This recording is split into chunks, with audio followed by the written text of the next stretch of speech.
close to freezing and a few pockets of frost where we do get lengthy clear spells, particularly eastern Scotland. Further west, a number of showers are still moving through, and so generally frost-free here. Wouldn't rule out a few patches of fog as well first thing for Northern Ireland, parts of Scotland.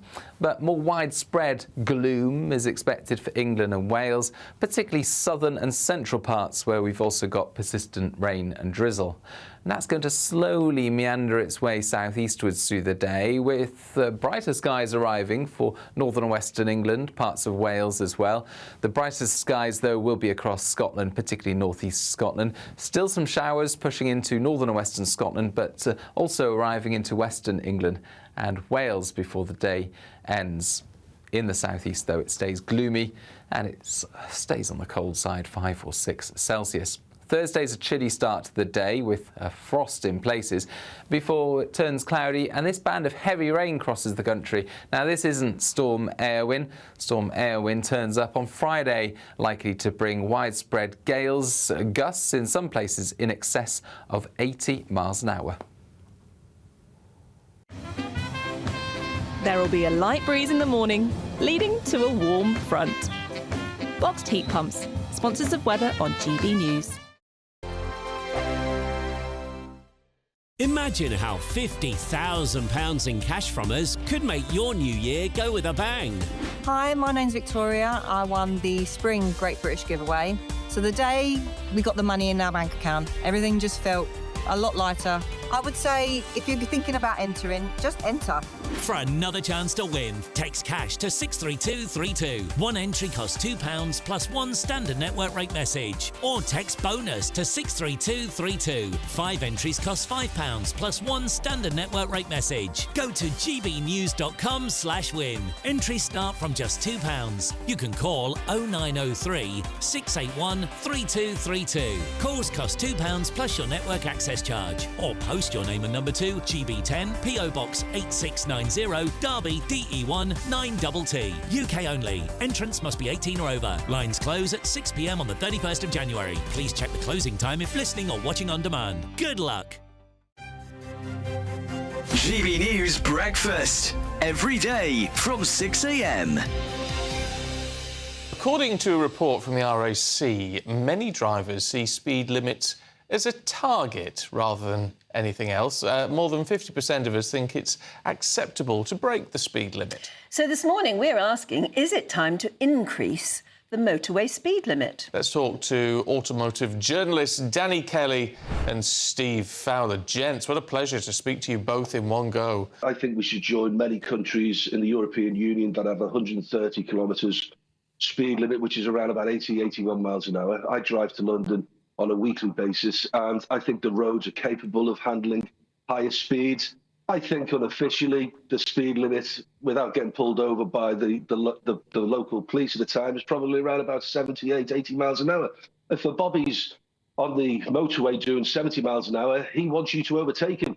He wants the free-flowing of that motorway to continue. So should we change 70 miles an hour? You know, if people are going 80 miles an hour, just stick to 70 miles an hour as a limit. Yes, you know, it's funny when you're driving along the motorway and there's a police car going at 70 and nobody wants to overtake. But if the average is 80, just leave it at 70. All the gantries now are fitted with the modern signage where they can change the limit at will. We all know that. It's hard to get up to 70 half the time. So, actually, we could apply those rules, couldn't we, at 80 or even 90 miles an hour and say, well, if the weather's bad, let's reduce it. If the fog's bad, let's reduce it. Yeah, unfortunately, and I hate to use this phrase, smart motorways, but they're the ones where you have the adjustable limits. They don't cover all of the motorway network, relatively small amount of the motorway network. It is a limit. You know, it's not a target, as I keep saying to my kids. God, they're bored of me saying that. GB News, the People's Channel. Hi, I'm Michelle Dewberry, and my show is your opportunity to cut through all the noise and dive in headfirst to some robust debates. Ideas clash. Situation, isn't it? Because the failure is... You're deliberately avoiding my point. Nothing's held back. And if you think this is the end of it, wait for more. And we do not shy away from the difficult stuff. Sometimes I want to shake people and say, if only you understood. So join me on Jubes & Co. weeknights at 6 p.m, only on GB News, Britain's news channel.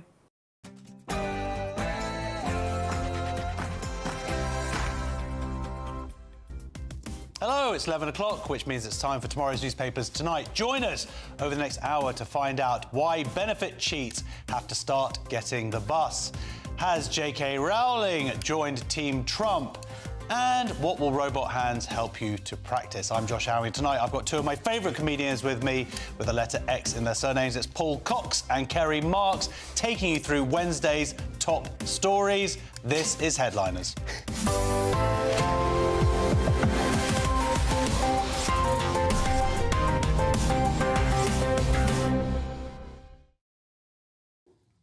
But before tomorrow's news, let's go to tonight's headlines with Sophia Wensler.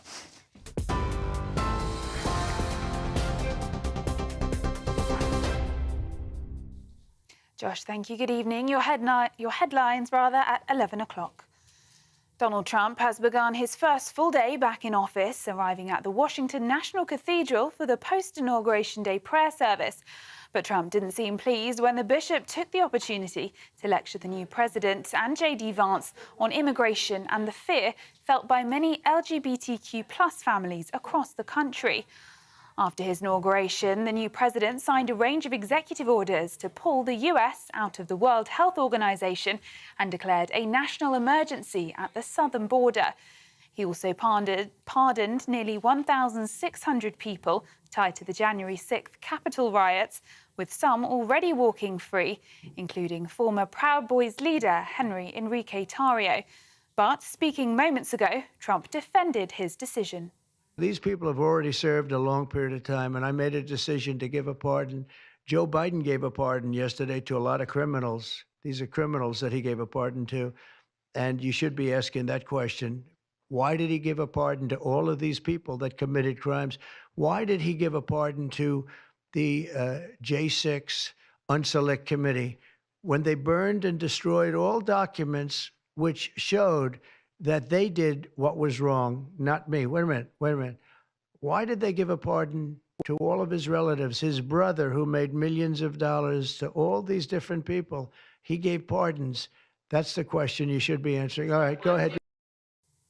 Back in the UK, the Home Secretary has said public bodies completely failed to identify the terrible danger Axel Ruda-Cabana posed as she announced a public inquiry into the Southport attack. Yvette Cooper said the 18-year-old who admitted carrying a knife over 10 times before his deadly rampage should have faced stronger intervention. She also revealed his case wasn't escalated despite 3 referrals to the Prevent Counter-Terrorism Scheme. Earlier, Sir Keir Starmer said tougher laws could be needed to regulate the nightmares of the online world. After it emerged, Ruda-Cabana trawled the internet for extreme violent content before the atrocity and had a PDF file of the Al-Qaeda training manual. At least 76 people have been killed in a fire that engulfed a popular Turkish ski resort hotel, forcing some people to jump from windows. At least 51 others have been injured in the blaze, which erupted in the early hours at the Grand Kartal Hotel. The country's Justice Minister said 4 people have now been arrested, including the owner. And get ready for a wild weather weekend. Storm Eowyn is on the way and it's set to bring severe gales to the UK this Friday. The Met Office has issued yellow wind warnings for northern and western Scotland and Northern Ireland, with gusts of up to 80 miles per hour possible.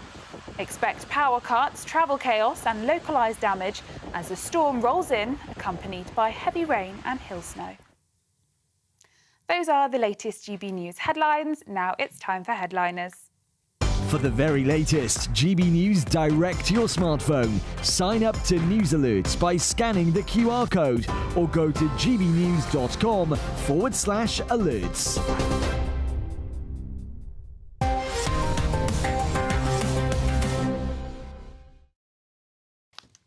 Hello and welcome to Headliners, your first look at tomorrow's top stories with 3 top comedians. Let's kick off with a look at some of the front pages.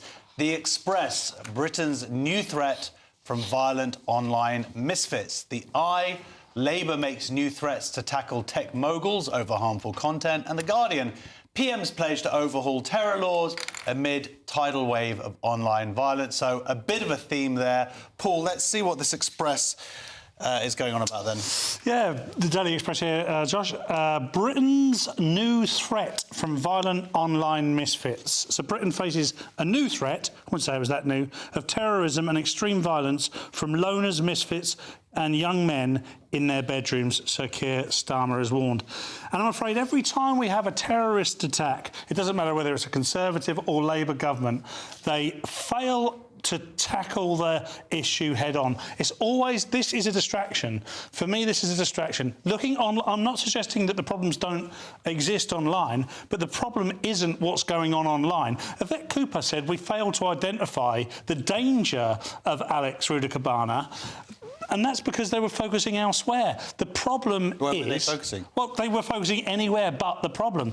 Prevent failed. The police failed. We are scared to death of being called racist in some way. Speak for yourself. The problem, yeah, I mean, I don't mind. The problem is, I'm not afraid of calling you racist. The problem is Islamism. The problem is Islamism. Okay. And I can give you... I don't know if the problem in this case is Islamism. Well, I think there is a problem of Islamism. I'm not sure if that applies in this particular case. Well, we don't know fully, and I understand why you say that. However, he did have an Al-Qaeda... We don't even know partially. We know one little thing. That doesn't... There's very little evidence, apart from this Al-Qaeda handbook, and I know that, of course, that is evidence, but there's no evidence. They haven't been able to find evidence of him being religiously radicalised. This, I mean, for this we can also read Westminster Bridge, London Bridge, David Amos, Manchester Arena. Well, those were. Yeah, but they went to mosques. They were Islamists. They were ideologues who followed that particular extreme form of Islam. The problem is here, and I'm not saying that evidence isn't out there, but that ain't here. And what they're focusing on is what they're saying is a new type of threat, which is of just mental young, usually blokes, just spending way too much time. I would argue online misfits. Josh. I would say that lockdown might have exacerbated this situation more than religion. That's my personal take. I don't know. Online misfits, I think, is a lot of the people who are online, frankly. So I don't know whether you're going to catch up with those. Yeah, but, you know, there's good and bad online misfits, isn't there? And I do think, you know, there is an extent. There was an Al-Qaeda book. I agree that it's a training manual. I agree that's not enough right now to say what's involved in this. But at the same time, we don't, in this country at least, have a problem with extremist Christianity or Judaism or anything else. It's largely there is something here that you want to call that Islamist? I'm your dude. I'm not like, right. You know, and they are 75% of terror attacks. So sure, let's put that aside. Let's put that aside for 1 second. I think what's unquestionable is prevent. Their job was to prevent. That's what they're called. They're not called carry on. You know, although this is a bit like carry on prevent. They had every clue going, and they didn't do the thing they should have done. There was an inquiry in 2019, but it did what most British inquiries do, which is it doesn't have the will or the rules to go far enough and properly cover all these type of eventualities. So, and largely they were looking at far right extremism. So, which once again isn't what this is umbrella by. So, and I agree very much with Paul's point that this is something that they do to deflect onto. Hey, let's go social media. There's toxic social media out there. These people, if you are interested in murder and the grim things of life, you'll find it, whether a social media company has it or not. If you don't mind, Kerry, just talking us through the iPaper and this is what their plan of action is. We're going to leave out the fact that Prince William is working up a sweat to fight homelessness, and there's a picture of him with boxing gloves that looks like he's punching homeless people. That's 2 sections of the show we're focusing on. You really drive a hard game here. So the iPaper, Labour makes new threats to tackle tech moguls over harmful content, which sounds like they're going to beat up Elon Musk. So they're really putting this down to what people are reading on the internet is what's affecting them. This is which it sounds like on one side this sounds dodgy. It sounds like a new excuse for censorship. But it's once again, I think we do need to look at internet, but I don't think it's a case of stopping free speech. I think what it is, we need to, in the age we're in, and I've said this before on the programme several times, we need to start teaching children how to do critical thinking rather than critical theory. We need to teach them how to fact check, how to understand how to use an internet that is firing loads of information at you very, very early. And also, I do think it's right that we reduce internet usage for children. Yeah, I could go on both those. What do you think? I mean, you've got a daughter. Yeah, my daughter's... so my... You won't let them meet? No, I'd love them to. No. A North London Jewish lad. I mean, that's the dream, my friend. Sorry, Sophie, who I'm narrowing after your son. Yes, so I do have children. So I have one daughter, and she's now at GCSE age, and we've obviously been through that. And yeah, I think there's definitely a discussion that can be had.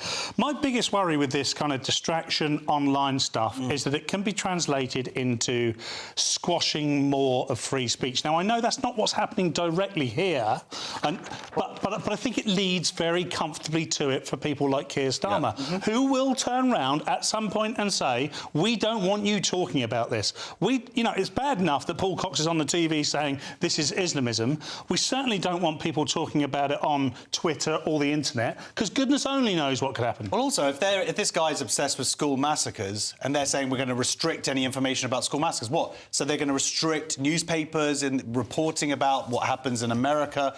Look, I'm sure there is a threat, a new type of threat that's coming through of young blokes who are mental and whatnot, but also, again, a deflection slightly from Islamism, which is the greatest terrorist threat that we have in this country, and the way they sort of frame it like it doesn't exist. But I personally think, and I think they've messed up here because, they've got this child protection bill, and that is obviously a great thing, but they're also talking about, like, ID age for pornography and things like that. And I just think they need to put more out there. More pornography. That for those young troubled men. Like, stop all the school shit. Just get the good stuff. Stop them. Allow them to access that, and then they'll be too distracted to go off and... It's a really good plan, Josh. I'd like to see you raise that, get it raised in the House. Can we add that part of the stories going on here today, and what everyone's talking about is really the silence that happened afterwards, and Starmer's reasons that he's saying he did that because it would have prejudiced the live case, which we know that in this business, we know that we have to be very careful. The media, when there's a live case, has to be silent about it. Contempt of court. So, contempt of court. There's reasons for it. The question, what we really want to know is, what does that include? Because if it's something like he can't suggest motive or give anything that might prejudice the case, then how does that work with all the people who were put away for rioting, for tweeting and so on? Because he instantly called them all far right. So therefore, did he not prejudice the case? Yeah. And would they not now have a case for retrial then? This is such a good point. My point on this would be that he didn't want to prejudice the trial, but he was more than happy to prejudice/prosecute the people that Gary just made that were raising. Yes, I know, but I'm going to clip underlining this. It's good. I'm going to clip this just for me and pretend that Kerry said no. My major issue with this, acknowledging that we need to protect the judicial process, of course, is that they knew this at the point that they were making the far-right accusation. So they were equipped with the knowledge. People out there were worried, and they were criticising them for the truth. There's absolutely the case to be made that if they'd been just a little bit more transparent and how far that they could push some of that, and they also, these examples of other terrorist attacks, that they did immediately call out as terrorist attacks, and didn't affect the judgment or didn't seem to go against, we don't know for sure, but what we do know is that if you stop being transparent, then that is a very bad vicious circle that gets worse and worse. And it's also Farage at the time said that the government was holding back information, and he was roundly told it wasn't true. And what they could have said is, yes, there's information we have, we're not able to give it out just yet, which would have been a lot better than pretending they didn't know anything. Yeah, absolutely. I mean, look, let's go to the Guardian here, Paul, and the PM's pledge to overhaul the terror laws kind of mirrors what we've been talking about, but what I'm not hearing here from Starmer is, and they sort of said, oh, we messed up and we're going to now look into it and all this stuff. Prevent failed. That feels like, to me, the main failure here that needs to be grappled with. So what I'm hearing is lines in the sand, national inquiry, about time we had one, and distraction, online violence. Exactly. You will be able to find footage of Yvette Cooper and Keir Starmer talking about the failure of Prevent, and we're going to hold people accountable. But it's just, none of this is good enough. This is like the 7th or 8th time this has happened. Maybe even the 10th, 12th, 13th, 14th time this has happened. There's no lines in the sand anymore. It's get down and discuss transparently what the real issue is. We can talk about online violence until the cows come home, but whilst the cows are coming home, there's going to be more terrorism. I agree with Paul that we've got to discuss transparency transparently. I thought it was a very important... Yes, I thought agree. we were going to discuss on The Guardian the top left corner of how to eat a high-fiber diet, which turns out with your mouth. Very yeah, good. absolutely. Yes. Thank you. That's all I've gotten. So, well, look, let's have a look at a couple more pages here. Okay. We have the Daily Telegraph, benefit sheets to be banned from roads. The Daily Mail, Reeves hit by biggest job slump since COVID, and The Star, lock up your bins. Let's have a look at this one, Kerry, about the benefit sheets. OK, benefit sheets to be banned from roads. I had the impression reading it at first that the roads are full of benefit sheets. So we've got to get them off the roads, you know? But it's not that. Yeah, doing tarmacking. Is that what it is? Oh, I thought so. There's a lot of people who are cheating on their benefits, and the government want to stop them. So, and it's not just banning them from driving, it's also that they can go into their bank accounts and so on. Now, some of this, I think, is understandable, and yes, some new rules need to be made because it's a growing problem. But this thing with bank accounts really concerns me, that they might have the right to go, without having to go through any process, to take money out of people's bank accounts. I think we're increasingly seeing around the world. We saw it in Canada against protests. Biden, of course, said that America, or froze accounts of American Israelis, which I thought was all... And Trump has now overturned that. I thought that was always an absolutely atrocious thing to do. Unfortunately, you've got lots of bank accounts and different names, right? Well, for your different situations. But yes, but at the same time, this is obviously a huge issue. Yes. We are spending so much money on benefits.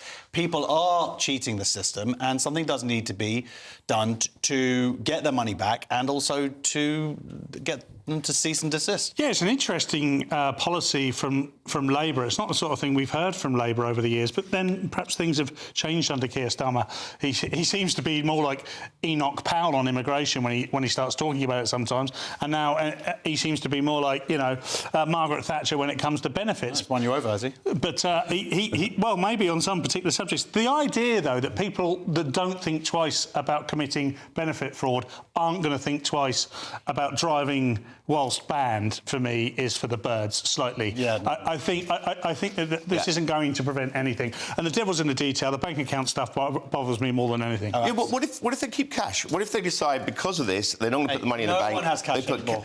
Who's got cash? Cash. You're feeling that you're getting paid in cash. If you're a benefit fraudster, you would keep the money in cash, because otherwise, and then... If you can get paid in... As far as I'm concerned, if you can actually get paid in cash, you deserve to keep all of it, and it shouldn't be taxed. Yes. If you can actually find someone to give you tax, to give you cash and get paid like that way, that's fair enough for me. OK. It's like the tips in America. It's like if you get tips in America now that Trump is banning taxes on tips. Daily Mail here. Yeah, so Reeves hit by biggest job slump since COVID. Embattled Chancellor heads to Davos summit amid fresh alarm over faltering economy and warnings from investors of the debt spiral. And this, by the way, is before we've even really introduced the new tax laws that are going to come in. Small businesses are going to be decimated as of the next financial year, and this is just the beginning. You can't expect to do this to business, particularly small business. And I have actually seen it. I'm a small business owner, and I know other people who own small businesses. Some people are getting rid of staff already because they just know they can't afford it. So they're trying to... And how did your wife deal with you firing? She's absolutely fine. OK, yeah. well, look, we're going to go to break. We are missing out the Daily Star, but it basically says, lock up your bins because it's going to get windy. There you go. Right, done. Coming up, that's the front page. It's beautifully worked over, but make sure you come back to find out how... Well, it's all about whether Trump... you know what it is? It's all about whether Elon did a Nazi salute, and I'm very excited to get to that story. See you in a second.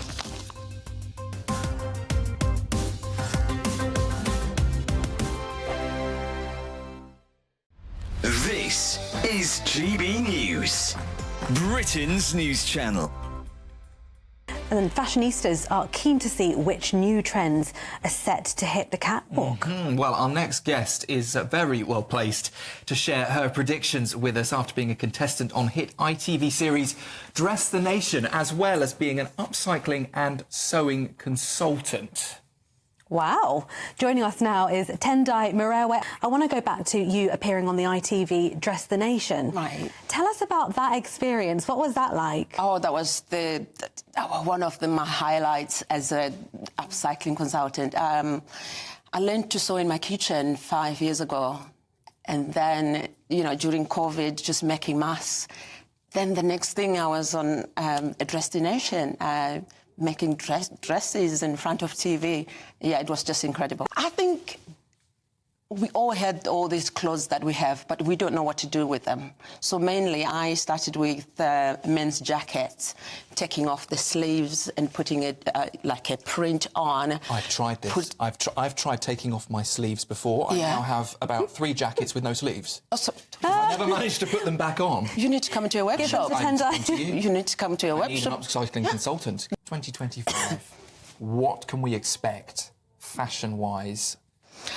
I think bold prints are back. People are loving. I think you walk on the streets in frollos and oversized men's jackets. So the exact opposite. We have drastically underperformed this morning. You're just saying not like us.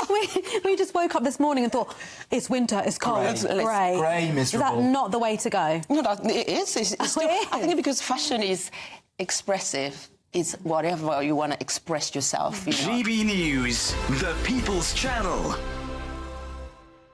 Good Afternoon Britain isn't just about us. The wonderful thing about this programme is it's about everyone watching. It's an interactive programme. Well, there absolutely is something to see here, and we're going to be talking about it more. Whether it's breaking royal news, Will, please bring us up to date. Or indeed a particularly punchy speech in the House of Commons. Very, very curious. We bring it to you live, and then we bring you live reaction as well. That's Good Afternoon Britain, weekdays from midday. Only on GB News, the People's Channel, Britain's news channel.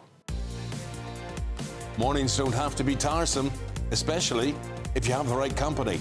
Wake up to news as it happens, opinion and debate, and of course, a little bit of entertainment too. Because when the kettle's on, we're on. That's Breakfast on GB News, a show worth waking up for. Every morning from 6 a.m. Only on the People's Channel, Britain's news channel. We'll spread the news, you spread the word.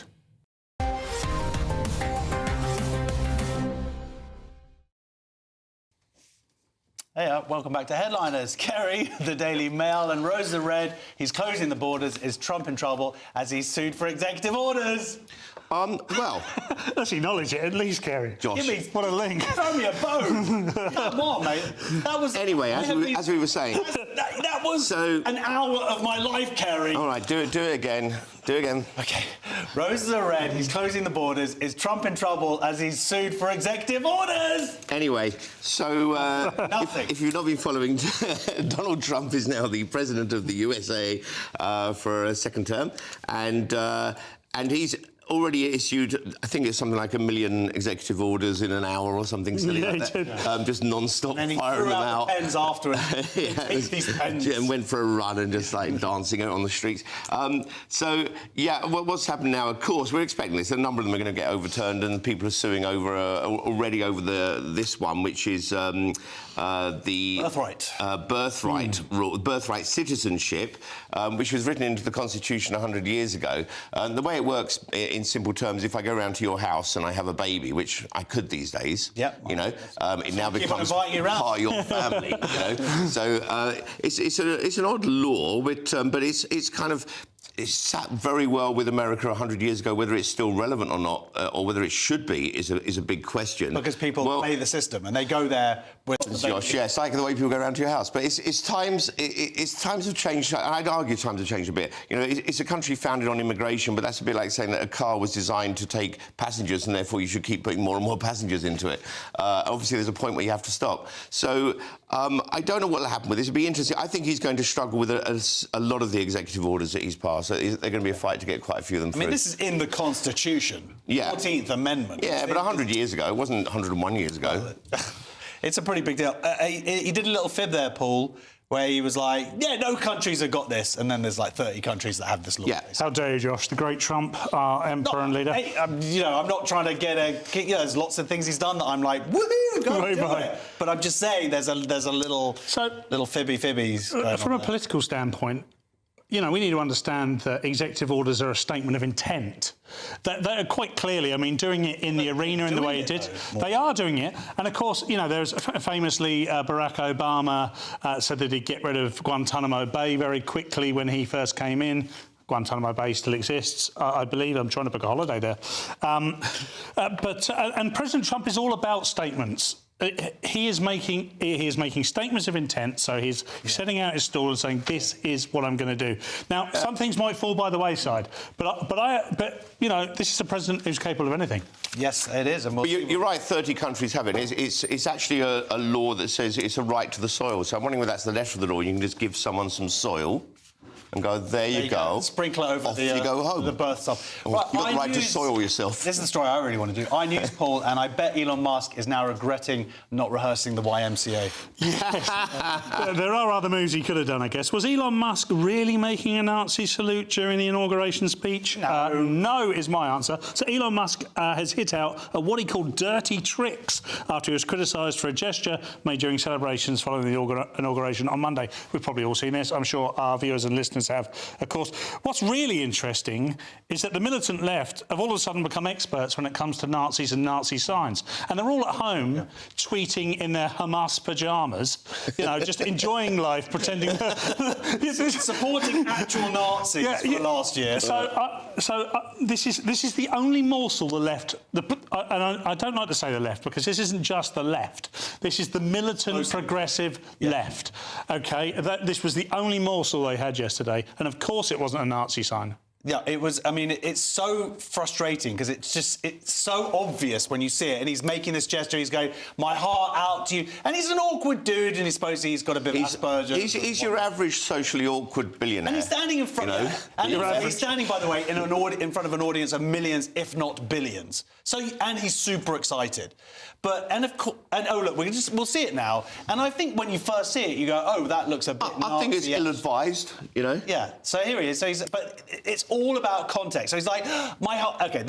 I guess he leans into it, doesn't he? I'd say it's a definite. He really goes for it. He's like. But at the same time, he's afterwards saying, you know, what was the words? I love you, or I love you. You're putting your hands up. That would be like my thing. Like, sorry, my mic isn't. I'd have kept my hand facing the audience. Yeah. My heart. There was 2 or 3 parts to it, though, wasn't there? If you watch the whole thing, it was a loving gesture. It was part if I stood up and did part 1 now in front of you two, it would look weird. But you felt fine doing it backstage. Yeah, I'd say it's ill-advised, but it's in the same category of guitarists doing bar chords who are actually giving the audience the finger. You know, you have to take the context. Lovely work. And I think it would have been.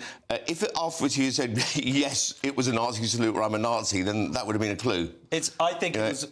It's just really frustrating. This is the thing for me, right? And then we'll move on because there are people who have seen these. Now, by the way, 5 years ago, 2017, no longer, I was bought in by this stuff, and I'd see a certain clip, and I'd be like, "My God, he's a Nazi, Trump." I went along with that stuff. You've grown up. Your eyes get open because you see how the media, legacy media, whatever you want to call it, represented Brexit, but you also saw what they did with Corbyn, then you see what they do with the gender ideology stuff, and then Israel, and you see the lies or the misinformation, and there are people I've been sort of fighting with online, like as colleagues, and then they fall for this. You're like, look at what the press have done on all this other stuff, but on this, you're going to fall for it? They not only fall for it, but what they do is they turn it back on Jewish people and go, oh, right, so you're complaining about anti-Semitism, but you're not upset about this, so really it's political. And it's like, no, you're not understanding what Jewish people consider to be anti-Semitism, and we're not bothered by someone doing Jewish people going, this is a Nazi thing. There's been some. There's been some. No, the ADL said but no. they're very much on the progressive... Anyway, it drives me bonkers. Right, on to the Daily Mail, Kerry, and if only the UK's carbon output matched Miliband's approval ratings, the world will be safe. Sorry, I should be applauding you when you do these ones. Thank you. Decent one. Labour's Ed Miliband tells Donald Trump the world's net zero transition is unstoppable, despite US President junking Paris climate deal on his first day back in the White House. That's a long opening headline there. Yeah. So this is Ed Miliband, being full of wind as usual, and he's saying that the net zero is unstoppable, meaning that he won't stop. He believes he is the unstoppable Ed Miliband. Yeah, the cabinet minister was challenged about major polluters such as China, India, and US, of course, now, which is a big problem because whilst people are ignoring all this, if we're doing our little bit, it really 1%. means nothing. Our 1%, yeah, it really means very little at all. And of course, Trump is doing drill, baby, drill, which is no way to talk to a baby, by the way. And it's costing people in this country, by the way. Yeah. Costing normal people in their terms of their bills. Yeah. Well, we were talking about a 20 billion black hole we keep hearing about and how we need growth. And maybe now is the time when we have to work this out a little bit better rather than throw everything into wind, and wind is, renewables, they need the fossil backups at the moment, the fossil fuel backups. It's not, and also there's wind works really well at different times. Sometimes the wind falls for a while. It's not solved right now. I've got a feeling that we're going to do all this. We're going to change the country, spend an absolute fortune, and then realise that we should have been doing nuclear the whole time. There we go. Plenty more great stories still to come, including J.K. Rowling gets based, and find out what is wrong with the song Every Breath You Take. This is Headliners, only on GB News.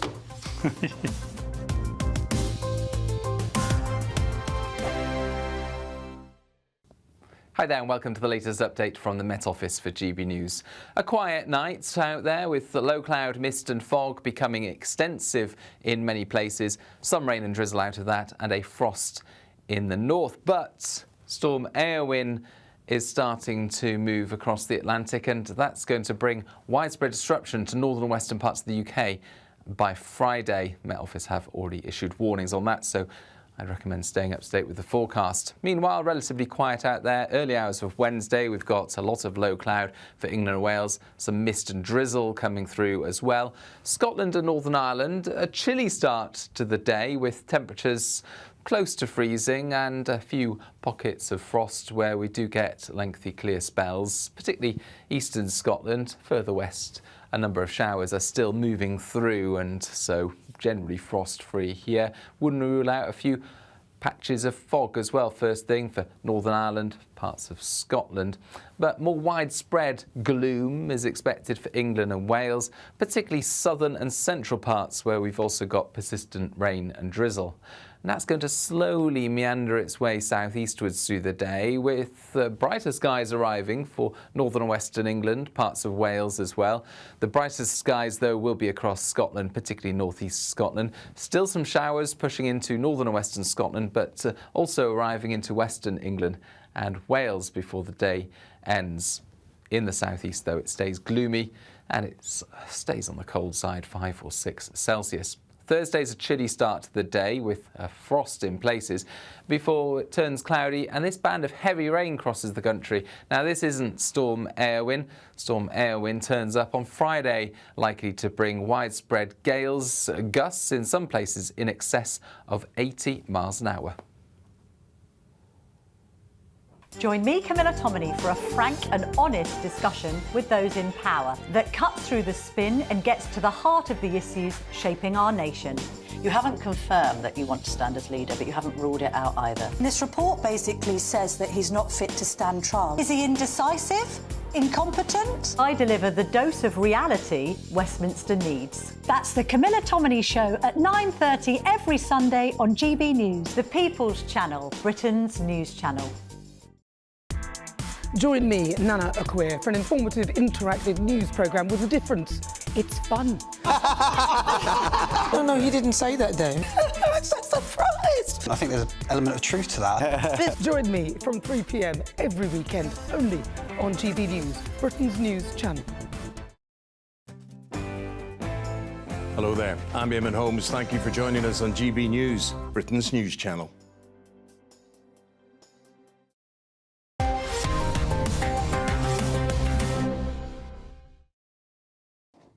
Welcome back to Headliners, kicking off this section with Wednesday's Mail, and is J.K. Rowling swapping the sorting hat for a MAGA hat?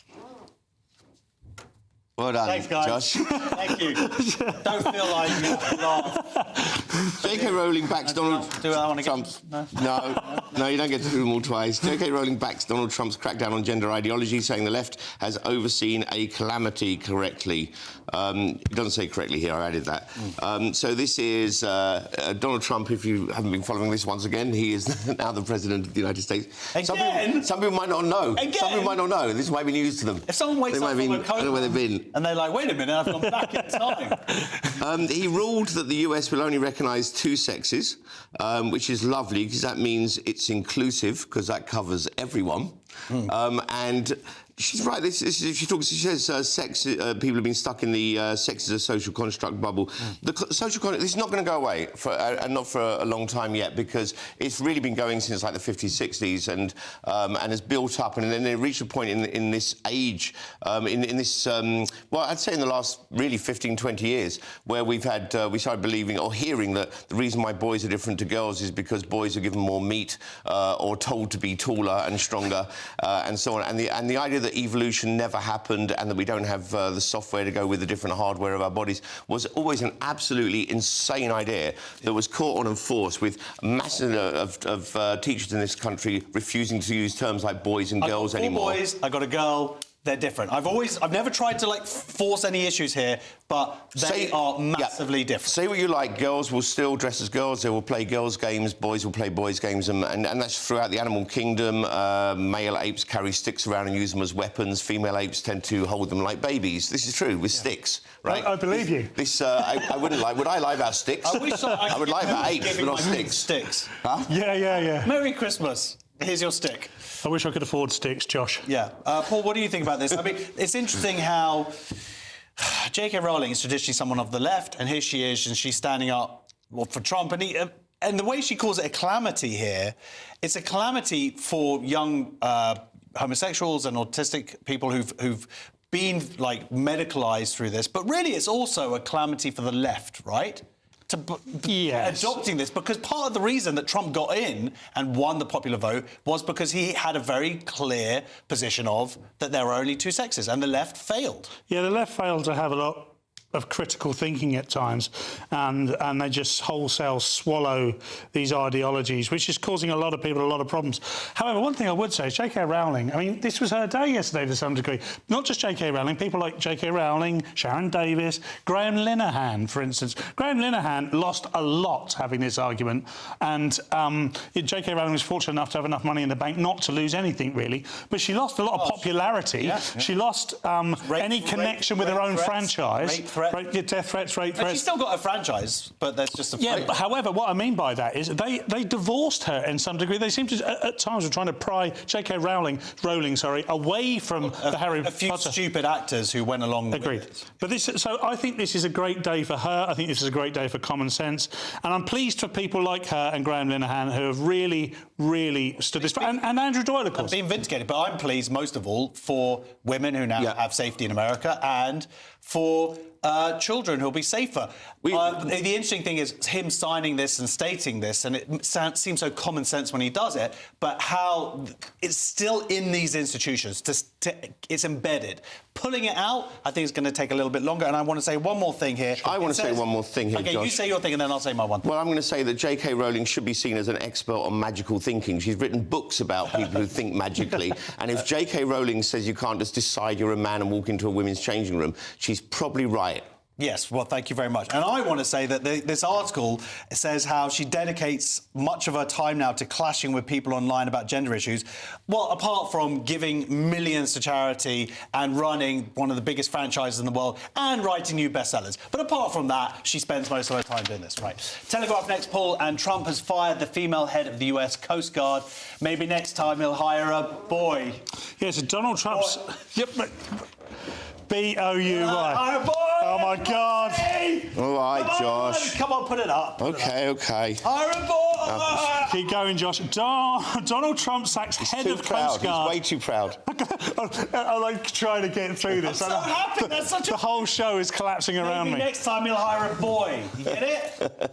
I get it, Josh. Do you want to spell it to make it even easier for anyone who didn't follow it? B-U-O-Y. As opposed to... You're right. No one's got any excuses now for not laughing. They better be laughing at home.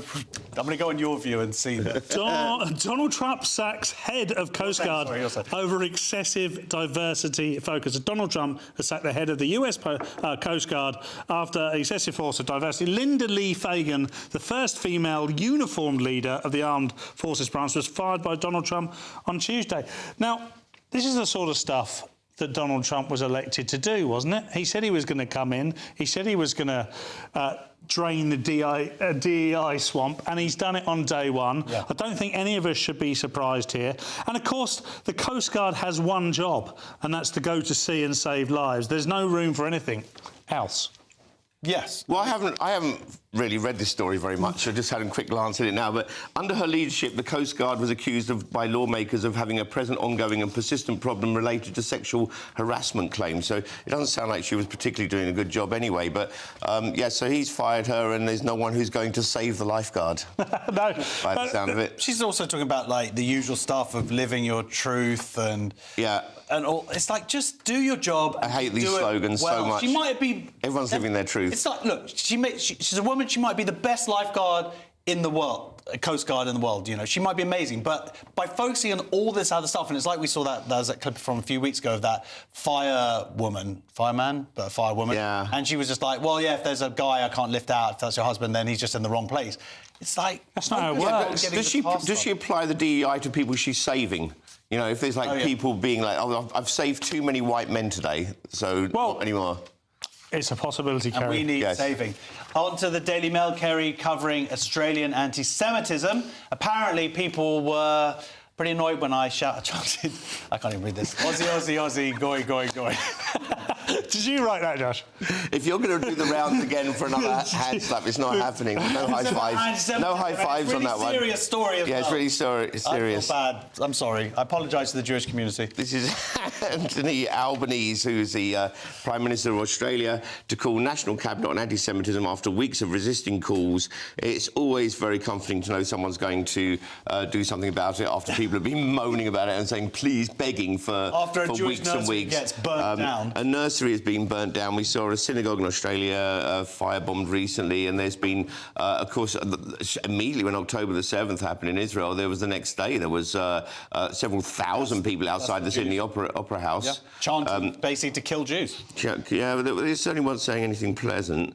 And so, yeah, and what I'm not sure what they're doing about it is going to make much difference. There's talk of how we need to teach about the Holocaust and so on. I don't think, personally, I don't think teaching the Holocaust does anything. I think it's 4 years of an entirety of a several thousand-year history and doesn't put it in context with the rest for me. I'd be very surprised if children taught in the Commonwealth over the last 80 years haven't learned enough about the Holocaust to understand what happened to the Jews during... Well, you say... Yeah, but they learn it's not true.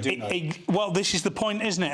And we've learnt since October 2023 that people aren't able to put the very simple equation together that, you know, Jewish people live in Israel, and if you keep talking hate to Israel and the Jewish people, you're an anti-Semite. Two things stood out to me here. One is how big the problem was, and until I read this story, I didn't realise how big the problem was in Australia. Big country. The second thing, of course, is that no one's doing anything about it, and the reason they're not is because politicians will follow the path of least resistance. They knew they could get away with this. They had enough support in their favour. He's ignored it for years now. Yeah. And you know what this article doesn't mention is? Who's doing it? Where is this hate coming from? And it does not mention that at all. And the reality is there are large, predominantly Arab communities in Israel, and there is an issue of anti-Semitism within Islam, and that is part. We don't know, Josh. It could be lonely, socially awkward people, and it's not mentioned at all. Not at all, no. It could be lonely, socially awkward people on the internet, actually. So I think you forgot that. Times next poll, where a company went woke and then they went broke. I think I've invented a new phrase there. You're having a stormer. Unbelievable. Do another 6 rounds. Pioneering a literacy agency that promoted diversity forced to close. So this was the Good Literary Agency, and they said that they were hampered by a culture war or two. Now, I would have argued that the culture war was kind of in their favour on this. Oh, for sure. If you you would have thought that delivering diversity through the arts, through literacy, would be one of the simpler things to do. Plenty of people bought rubbish books because they felt like it was somehow helping Black Lives Matter or whatever it is. And it's just proving once again that driving for equality of outcome means you don't necessarily get meritocracy, and people don't want to buy it. You just need good books, good stories. That's all you need. Except this, of course, this little experiment here, Kerry, cost the British taxpayers, was it $500,000, more than that? It was. Nice, is it? It was last that isn't nice. I didn't offer any of it. It was 1.3 million over 7 years. I will have to say... So they've been... Yes. Gone. No, please. No, please.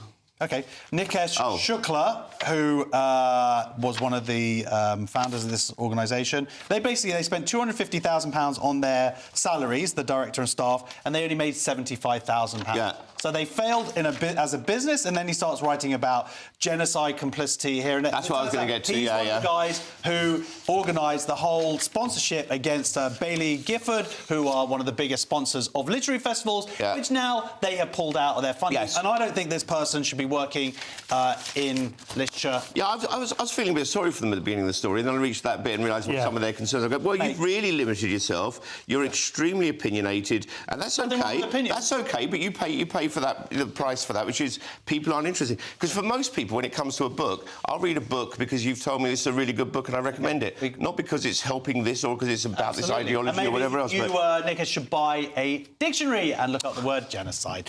One section to go, and we've saved some corkers for last. How do you spot a liar? That's a very nice jacket, Paul. See you in a second.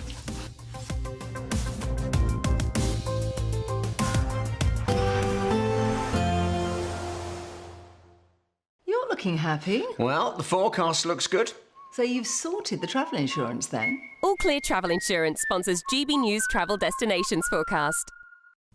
Some winter sunshine likely for the next couple of days in Sardinia and also Sicily, but some showers in Cyprus and some pretty wet conditions across the Canaries and Madeira for the next couple of days. The same weather system bringing soggy skies to Portugal also, and some wet weather across southern parts of France, some snow over the Alps. Showers in Cyprus, they'll still be there on Thursday, but they should be easing by Friday, and the rain in the Canaries will be easing by Friday as well, and temperatures over 20 degrees here.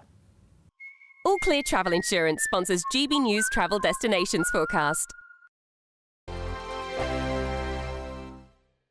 This is GB News, Britain's news channel. Lately, it's getting much better. The people getting more educated in terms of overall well-being of the skin health rather than temporary aesthetic treatments. Because most of the treatments in aesthetic, it doesn't change the texture of the skin. It just gives like volumetric result or remove the wrinkles temporarily. So what are the most popular treatments that people are after? According to a statistic report, first is anti-wrinkle, then dermal filler, then energy-based device.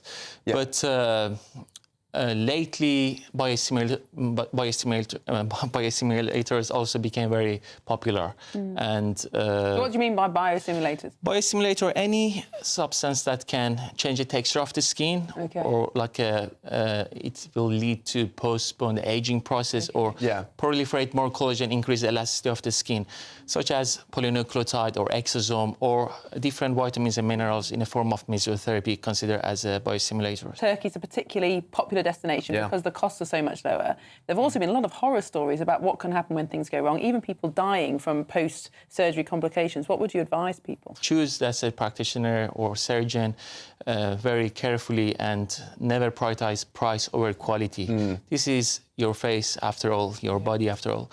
And mistakes can be reversible. It can be irreversible. And sometimes it's not like a booking restaurant or hotel.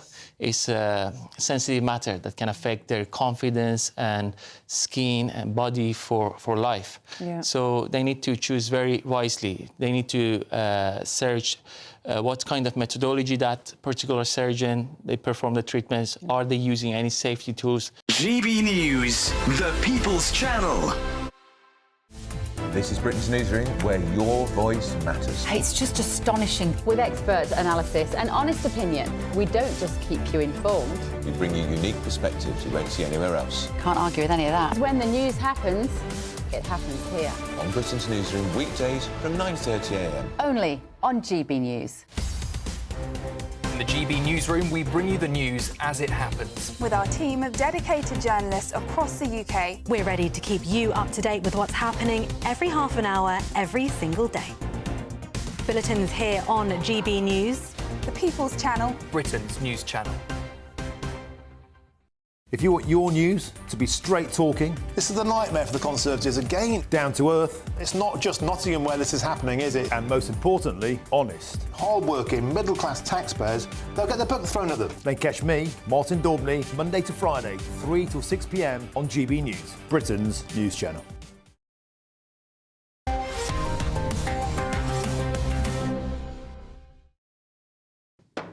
Welcome back to Headline as we jump back in with Wednesday's Daily Mail poll. And the fact so many Gen Z work at GB News must be proof that we're good people. Well, I'm not sure about that, but Gen Z care more about work-life balance than being paid well and turn down jobs if they think employers are unethical.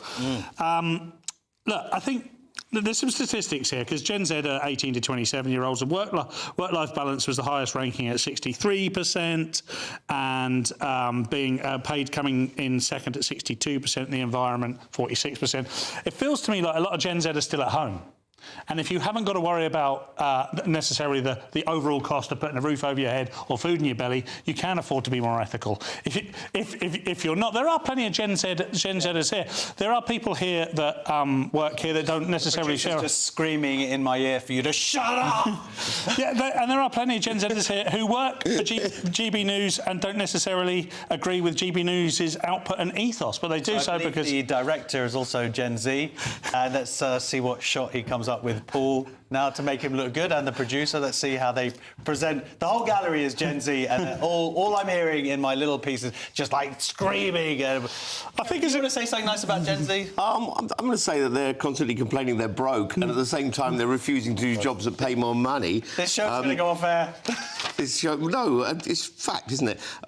They're quite happy to work for a company that says, well, you know, we pay less, but we're really big on recycling or something, and they go, oh, well, we feel good. They don't understand. They're still working for the man as such. They're still working for someone, but they in the past, we accepted that jobs was something we had to do. That was part of our life, you know. We've got to earn money, we've got to make a living, got to survive. But now it's all, it's kind of like you're still doing that, but now you're about something. You're saving the world as well. It's like, no, just do your job and we're be saving quiet. the world here. On to the Times, Kerry, where new technologies have left suit makers tightening their belts. Ozempic is... Are you done? Yeah. Do you want to, you're not doing it again. Ozempic is causing trouble on Savile Row, and this is the most non-story of the week, but it's really just tailors complaining. We're all worried about the tailors, right? It's a side effect of Ozempic that doctors never mention. They've never said it might help you lose weight, but it's really going to upset your tailor. But it is interesting, this story, that Savile Row is now overworked from altering all these suits. It can't be that many. Who is buying their suits in Savile Row? Altering them, that's the point, is that they've all got fish out. This literally doesn't measure up to me. There can't be that many people on Ozempic. Sticking with the Times poll, and people are struggling owning a dog and a phone, my solution is just to put them down. Well, I don't have that as a solution. It's a dog's life for owners as costs may curb happiness. So a study of 246 dog owners found the experience was both a joy and a burden, and anyone considering getting their first canine should also consider the cost. And do you know what? Let's go back to the 80s. In the 80s, you just let your dog run around on the council estate. It got its exercise. When it come home, you give it the leftover corned beef. Jobs are good and boys. OK, the show is in the open. Another quick look at Wednesday's front pages. Let's take a look, first of all, at The Express. Britain's new threat from violent online misfits. The Eye, Labour makes new threats to tackle tech moguls over harmful content. The Guardian, PM's pledge to overhaul terror laws amid tidal wave of online violence. No mention there of actually sorting out Prevent. Telegraph, benefit cheats to be banned from roads. The Daily Mail, Reeves hit by biggest job slump since COVID. And The Star, lock up your bins. It's going to get very windy. Wendy and windy. That's it for tonight's show. Thank you to my guests, Paul and Kerry. Headliners will be back tomorrow at 11 p.m. with myself, Steve Van Allen and Nick Dixon. If you're watching at 5 a.m, then stay tuned for breakfast. Bye.